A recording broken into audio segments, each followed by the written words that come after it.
Folks around the Willamette foothills still remember the spring of 1889, the spring the floods came and a woman walked 40 feet through the mud and changed everything on Orrin Dunn's farm. But if you ask 5 people what happened, you'll get 5 different stories because nobody could agree on which part mattered most. The barn door groaned on its hinge at 4:30 in the morning, and the cold came in like something that had been waiting. March in the Oregon foothills, 8 days before what some of the church women had taken to calling Women's Day, a notion Mrs. Adler had brought back from a suffrage meeting in Portland. Though most of the valley thought it foolishness, none of that mattered to Orrin Dunn. What mattered was frost on the fence posts, and 3 horses that needed feeding before dawn turned the frozen mud back into soup. He smelled it before he saw it. Damp hay and something else, something warm and human and wrong. Not the wrongness of rot. The wrongness of a room that has been breathed in by someone who doesn't belong there. He raised the lantern. The horses shifted in their stalls, unbothered, which meant whatever this was had been here long enough to become ordinary to them. She was curled in the hayloft corner, a woman, young 25 or 30, hard to tell with the exhaustion pressed into her face. She wore a wool coat too thin for the season and boots that had walked through more mud than leather could forgive. Against her chest, wrapped tight in a blanket, an infant. The baby's eyes were open, dark, round, watching the lantern flame without curiosity, without complaint, without sound. Orrin held still. The baby didn't cry, hadn't cried in a while. He'd raised 3 daughters. He knew the difference between a sleeping baby and a baby that had given up on being heard. This baby had learned that crying didn't bring anyone. Against the wall, 7 apple cores stood in a perfect row, each gnawed clean to the seat, placed upright, evenly spaced, 2 nights' worth at least. She'd been sleeping in his barn for 2 nights, eating his winter apples, and she'd lined up the evidence like a woman who'd lost control of everything in her life except the distance between one apple core and the next. The lantern light crossed her face and she woke. Her arms tightened around the baby. Her eyes found his, not afraid, not sorry, measuring, calculating the distance to the ladder, the door, the dark. "I ain't gonna hurt you," Orrin said. She didn't answer. He looked at the blanket. Good wool, embroidered initials in the corner, dark blue thread, E.R.M. He didn't know any E.R.M. He was fairly certain she wasn't one, either. The baby stared at the flame, silent, patient, waiting for nothing, because nothing had ever come. 3 plates on the table. That was how mornings worked. 3 plates, 3 forks, 3 cups of milk, and coffee strong enough to float a horseshoe. Orrin poured while Alma worked the skillet, 12 years old, his eldest, and she ran that kitchen with an authority that made grown women blink. She'd been doing it since her mother died. 2 years of managing breakfast, managing her sisters, managing a father who'd stopped managing himself. June sat at the far end, legs swinging, talking with her mouth full about a bird with a red chest and a black head. 8 years old. She never stopped asking questions, and the questions never got easier. Della ate bread with both fists. 4, silent, absorbing the world without needing to remark on it. "Daddy," June's voice carried the particular weight of routine. "When are we getting a mother?" He poured coffee, drank, set the cup down. 2 years of this question, every morning, give or take. He'd never answered, not with yes or no or someday or never, Just the sound of a man not looking at his daughter. Alma watched him not answer. She always watched. She'd stopped asking the question herself at 11, which was worse. It meant she'd already decided the answer was no and had moved on to managing the wreckage. June, eat, Alma said. Leave Daddy alone. I'm eating and asking. A person can do both. Oren stood, fixed a plate biscuit. Salt pork, a spoonful of preserves. He carried it across the yard to the barn. The flooding had turned the road to town into a river. 11 miles of brown water in every direction. No one was getting in. No one was getting out. He set the plate inside the door. She was sitting upright now, the baby against her shoulder. I'll turn around, he said. He turned, heard the plate scrape across wood. She ate fast. Controlled someone who didn't know when the next meal was coming but had too much pride to look desperate about it. He walked back to the house, didn't look over his shoulder, but he slowed down, and he didn't know why. Nora counted what she could control. Baby's warmth alive, still alive. Distance from the tack room to the barn door 14 feet. Nails in the wall she could see 9. The apple cores were gone now, and without them standing in their row, the room felt like it belonged to no one. That was worse than belonging to someone else. Henry breathed against her neck. 5 months old, 11 pounds if she was being generous, and he hadn't cried since Corvallis. 3 weeks of silence. She'd stopped marking the days because marking days meant admitting each one carried her further from the life she'd had and deeper into this whatever this was. A stranger's barn, a stranger's apples, a stranger's lantern light sweeping across the ceiling before dawn. Through the barn window she could see the farmhouse, small, white, peeling paint on the south side, a porch with a rocking chair, and hanging from a hook beside the door a woman's dress, cotton, blue flowers on white, sun-faded, rain-stained. The fabric had gone thin at the shoulders where the hook bit in. 2 years of weather, at least, maybe more. Nora's hand went still on Henry's back. She didn't need anyone to explain that dress. A house where a dress hangs untouched for 2 years is a house where time stopped, and the man inside stopped with it. She touched the initials on Henry's blanket, ERM, once. Quickly, the way you check a bruise to see if it still hurts. It still hurt. Rain came harder overnight. By morning, the creek had jumped its banks and the road vanished under 2 feet of water. She couldn't leave if she wanted to. The barn door opened late in the afternoon. Not the man, a girl, 4 years old, boots too big, nightgown stuffed into the tops, thumb in her mouth. She walked in, sat on the floor 3 feet from Nora, and stayed. Didn't speak, didn't stare, just sat, as if this was where she'd always been meant to sit, and she'd finally found a spot. Nora didn't tell her to leave. Oren moved her to the tack room on the third day. It had a stove and a door that latched. He told himself it was practical. He said the word 4 times while stacking wood and believed it less each time. Alma found Nora on the fourth morning. She stood in the tack room entrance and looked at the woman, looked at the baby, and her face went tight in a way that had nothing to do with surprise. It was the face of a 12-year-old who had spent 2 years holding a household together and now saw someone who might take the one thing she had left her purpose. She don't need to be in here, Alma said to Oren that evening, not angry, flat.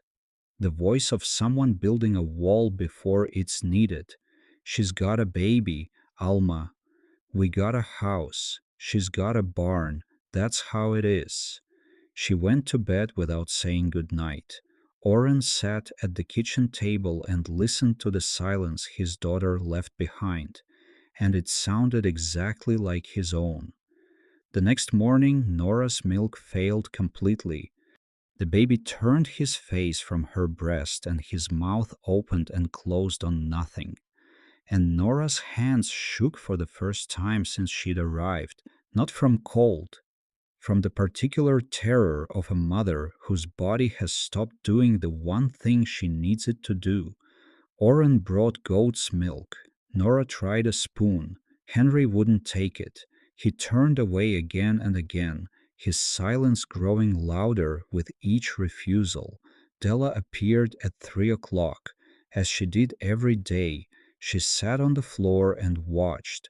Then she stood, took the handkerchief from Nora's lap, rolled it into a tight point, dipped it in the warm milk, and held it to Henry's mouth.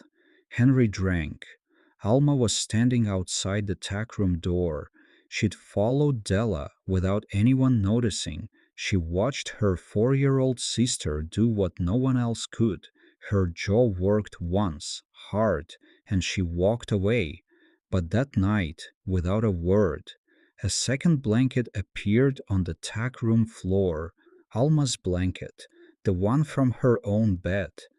She didn't bring it herself. She left it folded on the barn threshold like a letter she couldn't sign. The horses told on Nora first. The bay mare had a stone bruise on her left fore, favoring it badly. Nora couldn't watch the animal suffer because a man didn't know where to look.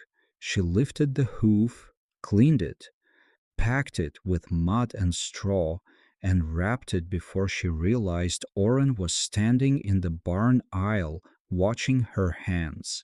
Hands that moved from memory, muscle memory, barn memory, braiding mane for mud season, checking teeth by feel, calming the young colt by breathing into his nostrils slow and steady, the way she'd been taught when she was 6 and the world was a place where people taught you things instead of taking them away.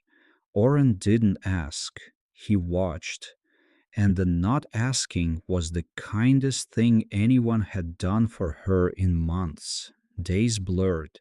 The rain eased, returned, eased. Nora helped with the horses because being useful was the only currency she had. She mucked stalls, repaired a halter with hands that knew leather. One afternoon she found herself humming while brushing the mare's flank an old hymn, something her mother used to sing. She stopped, pressed her lips together, went back to brushing in silence. Oren hung the lantern on a nail inside the tack room that evening, didn't take it back. When he handed it to her, his fingers brushed the back of her wrist half a second, less, and he pulled away as if the brass had burned him. Nora didn't look up, but her hand stayed where it was, and the place where his fingers had been stayed warm for longer than it should have. Alma still hadn't spoken directly to Nora since the first day. She did her chores, managed her sisters, kept the house running. But on Thursday she left a jar of preserved peaches on the barn threshold, the good peaches, the ones she'd canned herself last August. No note, no acknowledgement. Nora ate them with a spoon that night and placed the empty jar where the apple cores used to stand. That evening, June drew a picture at the kitchen table and left it where Oren could see. 5 stick figures in front of a house. He counted them twice. There had always been 4. Now, you have to understand something about a woman who lines up apple cores against a wall. She ain't making order out of chaos. She's holding herself together with the only tools she's got left. The water dropped 4 inches on a Tuesday, and on Wednesday, March 8th, the morning Mrs. Adler had planned her Women's Day gathering at the church. The one half the valley thought was nonsense, and the other half thought was overdue. Mrs. Hargrove arrived on a mule through chest-high mud, 71 years old, straighter in the saddle than women half her age, and she had not ridden 3 miles through a flood to make small talk. She saw Nora hanging a horse blanket on the fence. Orrin done. She didn't dismount. She looked down from the mule with the particular authority of a woman who'd buried 2 husbands and considered herself qualified to judge anyone else's arrangements. That woman in your barn with a baby, she paused, and you with 3 girls and no wife. She needed shelter, Mrs. Hargrove, and shelter's a Christian kindness. But this valley's got long ears and a short memory for good intentions. I'll be sending word to Reverend Burwell. She left. The mule's hoofprints filled with brown water behind her.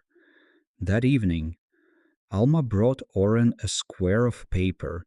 She'd found it sewn into the blanket lining stitched between the wool and the backing, hidden against the baby's body for weeks, a letter fragment, soft from being carried, words visible in dark ink property of return to lawful husband.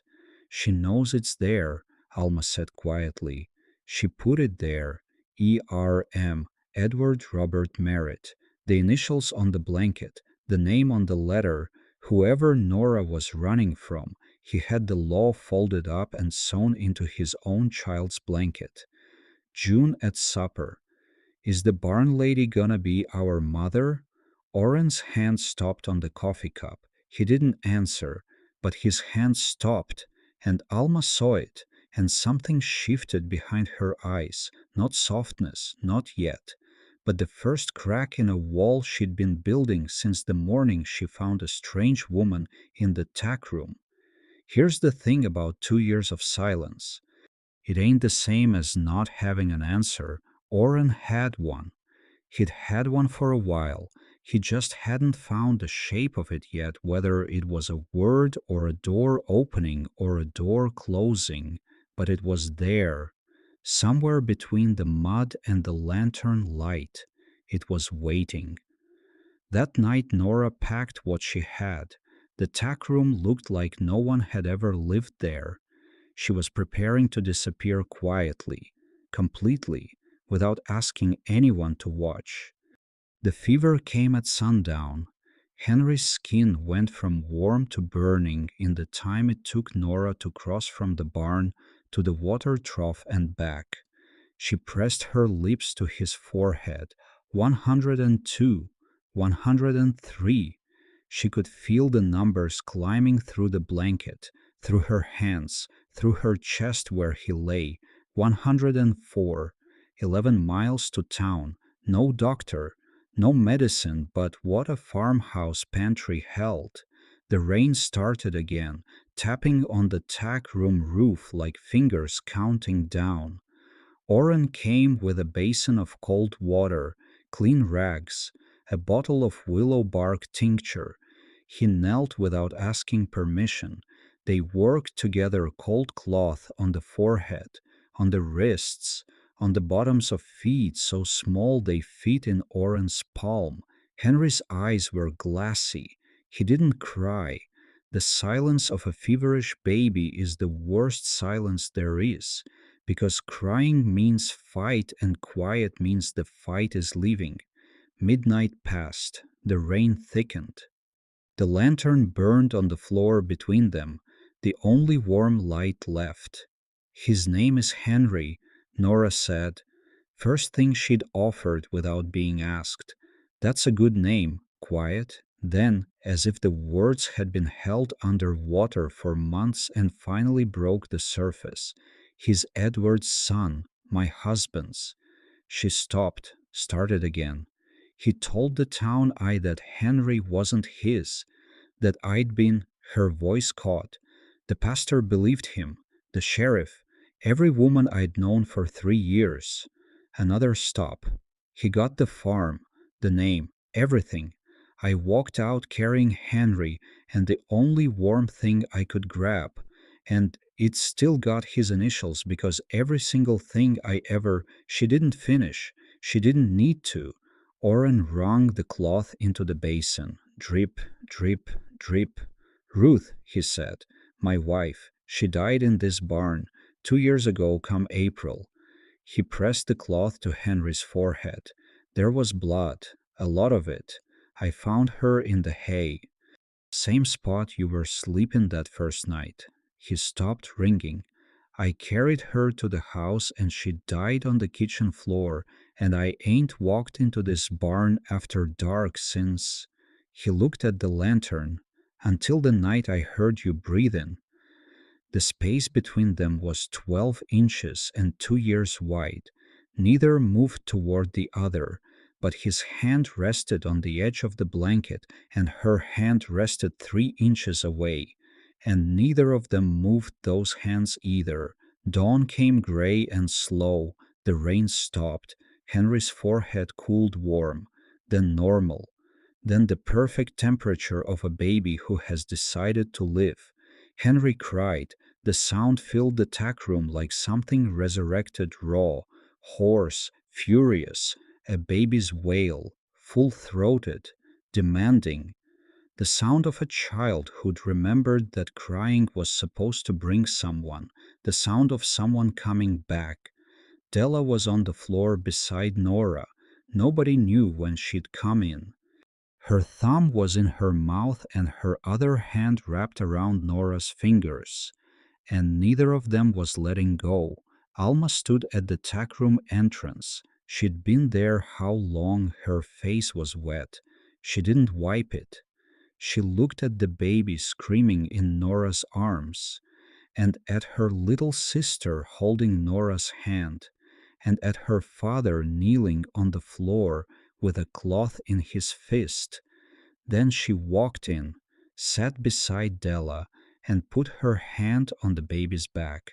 She didn't say a word, but her hand was gentle, and it stayed. They came on Friday, Reverend Burwell, Mrs. Hargrove, Samuel Oakes from the general store, and a man in clean boots who introduced himself as Mr. Fenton, attorney at law representing the interests of Edward Robert Merritt of Corvallis. They stood in the yard. The mud had dried enough to hold footprints. Orrin came from the house. Orrin, the Reverend said, we've come about the woman. I know. Fenton spoke next. Clipped, rehearsed. Mr. Merritt has filed a petition for the return of his son. Under Oregon territorial law, a wife who abandons the marital home forfeits custody. We've come to collect the child and escort the woman to... No, Fenton blinked. Mr. Dunn, the law is... I heard you. Silence. Mrs. Hargrove sat higher on her mule.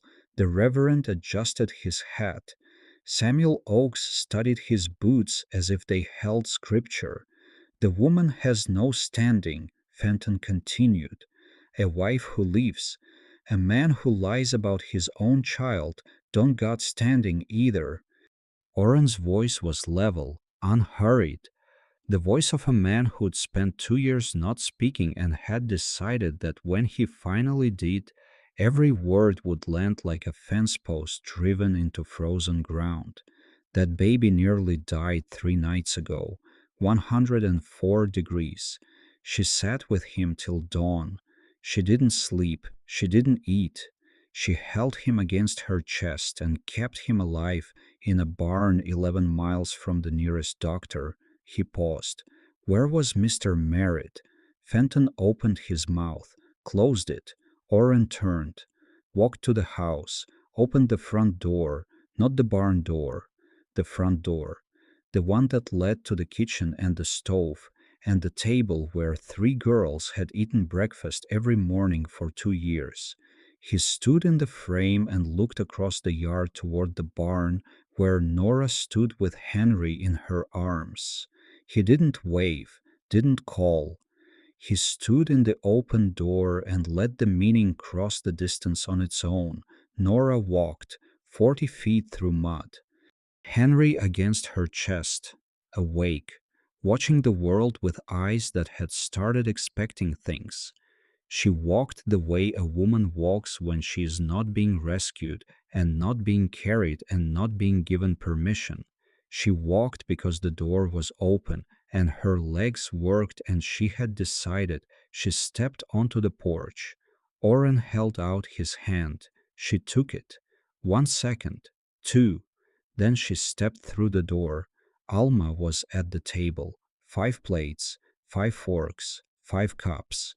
She'd set the fifth that morning. Before anyone asked, before anyone came, she looked at her father, she looked at Nora. Her jaw was tight and her eyes were wet, and she didn't say a word because the women in this family had learned that the things that matter most don't need to be spoken outside. The Reverend looked at Fenton. Fenton looked at the open door, the man beside it, the woman inside, the baby who was making noise. God help them all. So much noise. Mrs. Hargrove turned her mule. Well, she said to no one in particular. I suppose that's settled. March 1894. Same barn, same farm. The fence posts had been replaced twice, and the porch repainted once, and the south side no longer peeled because somebody had mixed the paint with linseed oil, a trick she'd learned from her father, and Orrin had watched her do it and said nothing except, "You missed a spot." And she'd thrown the brush at him and he'd almost smiled, which for Orrin Dunn was a standing ovation. Alma was 17. She studied for her teaching certificate at the kitchen table every morning, books spread across the oak, pencil behind her ear, coffee at her elbow. She drank coffee now. She'd earned it. She and Nora had reached an understanding sometime in the second year, not spoken, never spoken, but built one small act at a time until neither of them could remember the exact moment the wall came down. They only knew it was gone. June was 13 and still asked too many questions, aimed at Nora now, who answered every one about horses, about men, about bread rising and rivers flooding, and what a woman does when someone tells a lie about her and the whole world decides to believe it. Nora answered that one on a Tuesday in November. June didn't ask anything for 2 whole days, which was a record. Della was 9. She held Henry's hand everywhere: barn, creek, chicken coop, schoolhouse. She'd been holding it since she was 4 years old, in a tack room that smelled like hay and lantern oil, and she'd never found a reason to stop. Henry was 5. Henry was loud. He talked constantly, narrated the clouds to the chickens, named every horse Big Mud, Little Mud, Mrs. Mud, and Captain, and explained to anyone who'd listen why Captain was the best horse in Oregon, possibly the world, definitely this barn. He counted fence posts out loud. He sang hymns wrong. He asked why the sky was blue and didn't wait for the answer before asking what was for supper. He had not stopped making sound since the night his fever broke. 5 years of noise, pouring out of a boy who'd spent his first 5 months in silence, filling every room he entered with the voice of someone who had learned finally, completely, that when he cried out, someone came. The blanket with ERM had been cut into squares 2 winters ago. Della used one as a doll blanket. Henry wrapped a bird's nest in another. Alma pressed one between the pages of a book. The initials scattered, dismantled, repurposed into the ordinary fabric of an ordinary life, until the letters meant nothing but cloth. On the kitchen counter, a jar of dried apples, always full. Nora filled it every week and never let it go empty. She never would. The dress on the porch hook was gone. In its place hung a row of coats, different sizes, growing larger each year. The smallest had hay in its pocket because Henry believed pockets were for treasures, and hay was a treasure, and anyone who disagreed hadn't been paying attention. Oren came in from the barn at dawn. Nora was at the stove. He set the lantern on the kitchen table, same dented brass, same cracked chimney, still burning. They didn't need it anymore. Sun came through the windows. The house was full of sound, 5 voices, 5 plates, 5 sets of boots by the door. He passed behind her and his hand touched the small of her back. Not new, not remarkable, the kind of touch that happens 10,000 times in a life shared. So ordinary it's invisible. So ordinary it means everything. From outside, through the open window, Henry's voice, high and clear and relentless, explaining to the chickens that today was going to be a good day. He could tell, because the clouds looked like horses, and clouds that looked like horses were always good luck. Everyone knew that, even Captain knew that. The last sound was a child who would not stop talking. I'll be honest with you, this one stayed with me. Not the big moment, not the door or the 40 feet or any of that. What I keep coming back to is the apple cores. 7 of them, lined up against a barn wall in the dark. A woman holding herself together with the only thing she had left. And then, years later, a jar on a counter that never goes empty. That's the whole story. If you think about it, that's the whole thing.